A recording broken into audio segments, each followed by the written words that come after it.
Pela tarde voltou, e desde então o seu único pensamento foi servi-las de manhã e à noite, para que não lhes faltasse o indispensável. A tumba era menos triste que a cela da Torre Antônia. Na manhã do primeiro dia do 7º mês, Benhur abandonou o leito mal-humorado.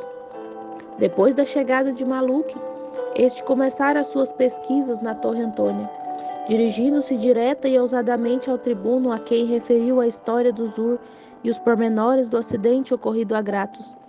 O objetivo da sua visita era averiguar se sobrevivia algum componente da desgraçada família. O tribuno respondeu a Maluque, referindo-lhe o achado das duas mulheres no cárcere da Torre Antônia, e leu-lhe a informação que tinha mandado fazer de todo o acontecido. Desta informação, pôde Maluque obter uma cópia, com que correu ao encontro de Benhur. Não é possível descrever o efeito que produziu no jovem a terrível história. São leprosas, elas, a minha mãe, Tirza, meu Deus! Preso de vivo sentimento, acudiu-lhe à mente a ideia da vingança. Levantou-se e disse resolutamente: Eu vou à sua procura. Podem estar moribundas. Aonde irás procurá-las? Só num sítio as poderei encontrar. Maluque impediu-o e conseguiu que a direção das pesquisas fosse confiada a ele próprio. Juntos, dirigiram-se à porta onde se reuniam os leprosos. Ali permaneceram todo o dia, repartindo esmolas, e assim continuaram o resto do 5º mês, e durante todo o 6º, sempre infrutiferamente. A espantosa cidade que coroava a colina foi completamente revistada pelos próprios leprosos, para quem era incentivo às chorudas ofertas que lhe foram feitas. Na manhã do primeiro dia do 7º mês, chegou aos seus ouvidos a notícia de que 2 mulheres tinham sido expulsas da cidade. Confrontando datas, Benhur deduziu que aquelas desventuradas não podiam ser senão aquelas a quem procurava. Mas desta segurança só pôde tirar uma triste conclusão. Onde se encontravam? Que fora feito delas? Cheio de ira, ardendo em desejos de vingança, penetrou no pátio do Khan e encontrou-o cheio de gente chegada durante a noite. Enquanto tomava a primeira refeição, prestou atenção às conversas dos circunstantes galileus que tinham acudido à capital para tomar parte da festa das trombetas, que devia celebrar-se naquele dia. Um homem entrou no pátio com o rosto aceso, cheio de indignação. Que fazeis? Perguntou aos galileus. Os rabinos e os principais dirigem-se ao templo para ver Pilatos. Vinde, vinde, apressai-nos. Vamos com eles. Subitamente todos o rodearam. A ver Pilatos?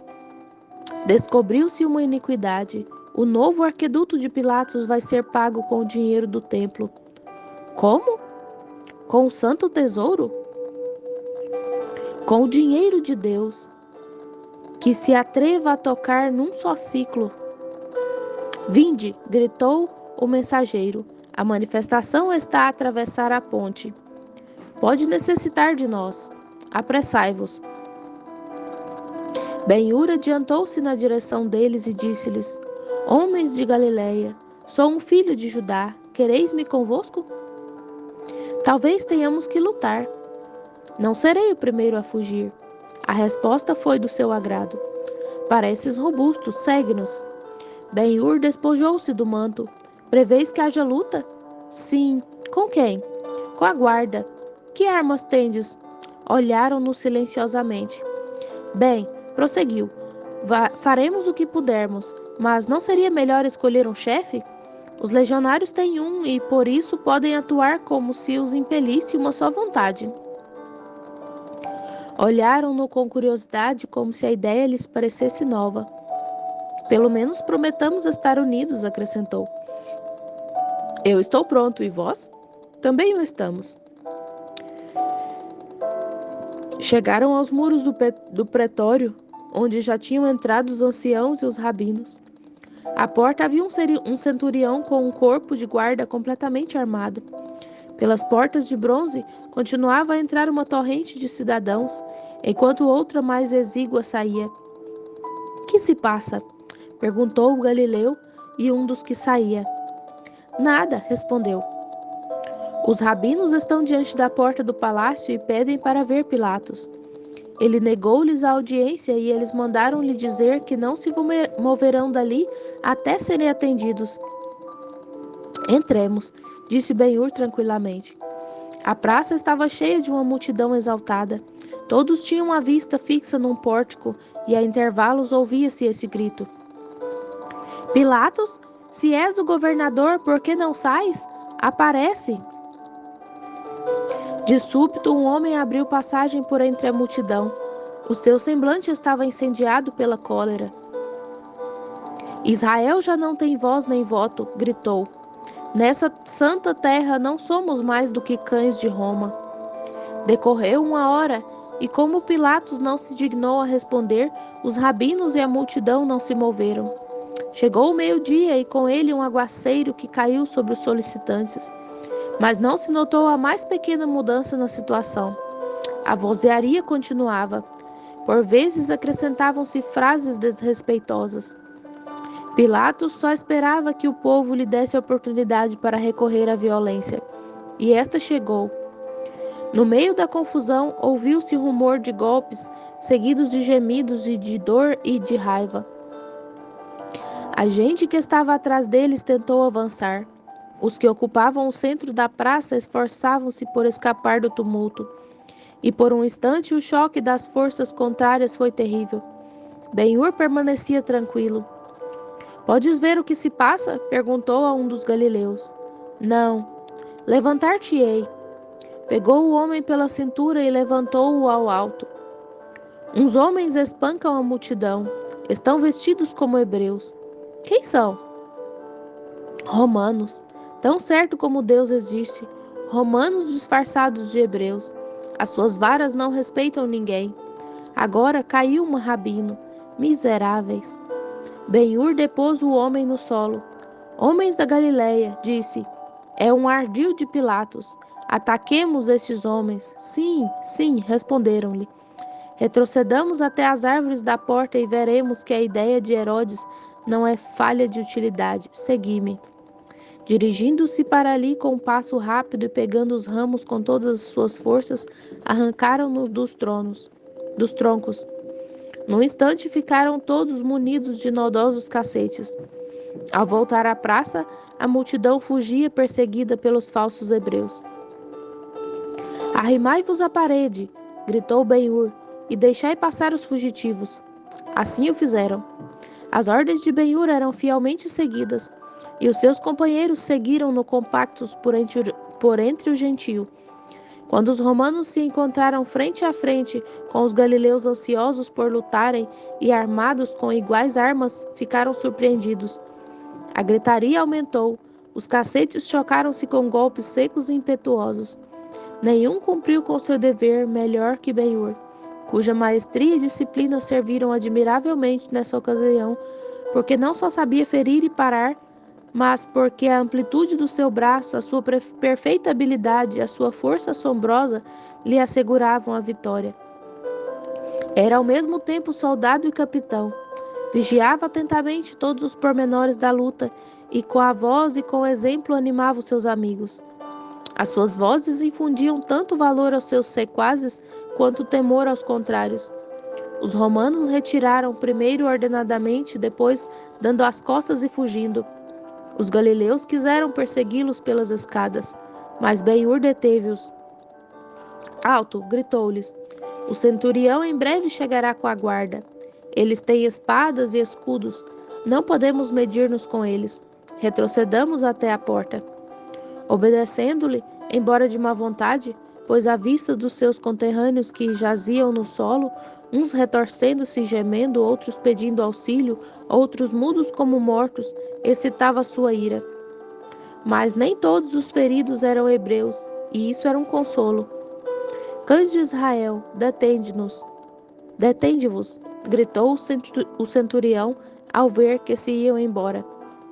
Ben-Hur soltou uma gargalhada e disse-lhe na sua língua: Nós, cães de Israel, e vós, chacais de Roma, já voltaremos outra vez. Os galileus, rindo e troçando, prosseguiram o seu caminho. Do lado de fora da porta agitava-se uma multidão, como Ben-Hur nunca tinha visto, nem mesmo no circo de Antioquia. Os terraços das casas, as ruas, toda a vertente da colina estavam cheios de gente que se lamentava e chorava. A guarda não opôs obstáculo à saída dos galileus, mas assim que encontraram na rua, o centurião disse a Ben-Hur: Tu, és romano ou hebreu? Ben-Hur respondeu: Sou filho de Judá. Que queres? Fica e lutaremos. Os dois sozinhos? Como queiras. Ben-Hur sorriu. Oh, bravo romano, és digno do bastardo Júpiter. Não tenho armas. Dar-te-ei as minhas, replicou o centurião. Farei com que o guarda me dê outras. Os circunstantes, ao ouvir o diálogo, guardaram silêncio. Não fazia muito tempo que Ben-Hur tinha vencido um romano diante de Antioquia inteira. Se agora podia humilhar outro à vista de Jerusalém, a honra alcançada seria de grande utilidade para o novo rei. Por isso não vacilou. Avançando, disse ao centurião: Empresta-me a tua espada e o escudo. E o elmo e a couraça? Conserva-os, não me servem. Ben-Hur recebeu as armas e o centurião pôs-se em guarda. Os soldados permaneceram imóveis como espectadores. A multidão perguntava-se com curiosidade: Quem é? Como se chama? Ninguém o sabia.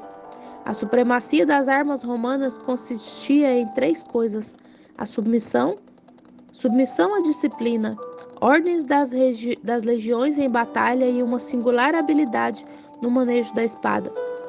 Nunca feriam com o gume, exceto quando a manejavam de ponta, tomando quase sempre por alvo o rosto do inimigo. Isso sabia o Ben-Hur, que disse ao romano antes de começar: Sou um filho de Judá, mas não te disse que sou um discípulo de um lanista de Roma. Defende-te. Ben-Hur deu um passo para o seu adversário. Olharam-se mutuamente por um momento por cima dos escudos, e o romano, adiantando a espada, dirigiu-lhe uma estocada ao peito. O hebreu sorriu. Então o romano intentou assestar-lhe outra no rosto.